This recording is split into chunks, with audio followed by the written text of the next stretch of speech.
So I come away very skeptical about the focus that our climate policy has on trying to manipulate energy commodity prices in the hope that that is somehow going to bend the demand curve. And we look at whether you're talking about the Sokolo wedges or the Torrie wedges here in Canada. The great thing that allows me to be so critical on a lot of this stuff is I'm guilty of practicing a lot of the things that I'm criticizing. And the McKinsey supply curves, they're all examples of what I call gapology. And that gets us back to the heart of this workshop, where we think about the future first by creating an imaginary baseline, in the case of energy analysis, an imaginary line out into the future of the fuel and electricity consumption that will characterize the future. It's basically just a great big fat version of the present. And then we define the task as somehow closing the gap between that impossible future and the utopian low emission future that we want. You couldn't define the job in a more difficult way. You really couldn't. And we're not getting there. And we're not even getting close in terms of what the climate scientists are now telling us is necessary.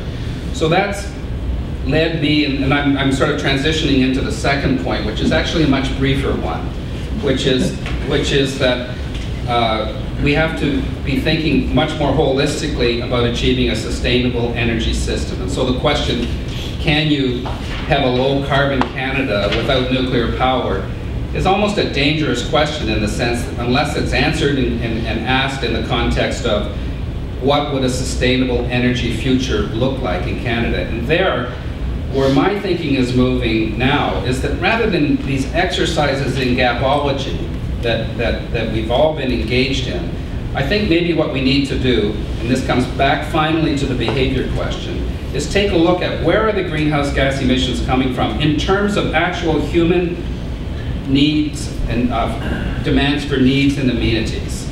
And there's about 8 or 10 chunks. There's not 150, but there's about 8 or 10.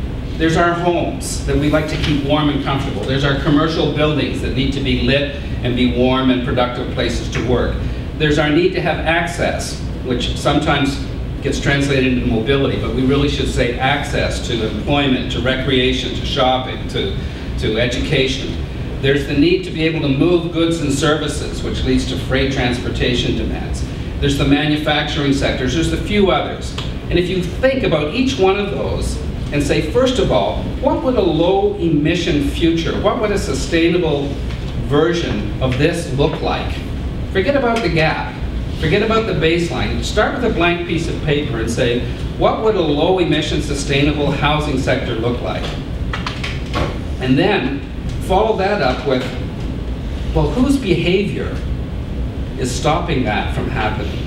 Or whose behavior has to change to bring about a zero emission household sector or a zero emission transportation or access segment of the pie, if you like. And the interesting thing here is, yes, our behavior has to change, but not everybody's. And if everybody's behavior has to change, let's go look for the hillside, folks, because we don't have that kind of time. But what I see when I look at the way the energy system works is that there's a subset of people in the population, and it varies as you go around the pie from segment to segment, whose behavior matters a whole lot more than everybody else's.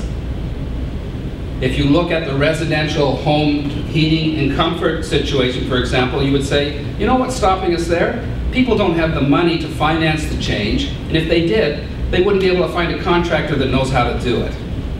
So there, you've got to change the behavior of the educational system that's generating the people that do this, and you've got to change the behavior of the financial and maybe government financing systems to make the financing of that happen. You would move around the pie, and for each segment, you would get a somewhat different answer as to which behavior and whose behavior is most critical to starting to transition towards a sustainable version of that segment of the pie.